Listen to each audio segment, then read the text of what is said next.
In this video, I'm going to show you how to add a meta description in Elementor. To begin, open your WordPress dashboard.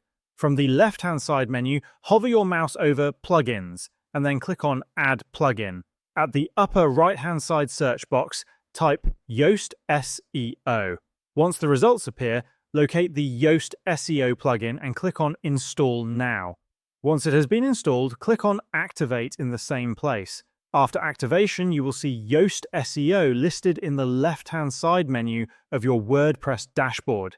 Now, go to the Pages section in WordPress, hover your mouse over the page where you want to add a meta description, and click to open it. Once you're inside the page editor, you'll see this Yoast SEO section at the bottom left. Expand this section if it's minimized.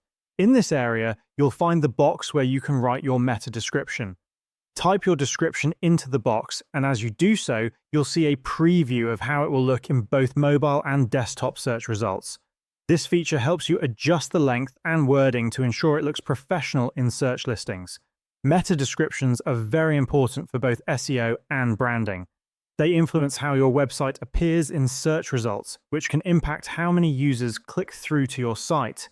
After writing your meta description, simply click Save at the top right-hand corner of the screen to save your changes. And that is how you can add a meta description in WordPress Elementor.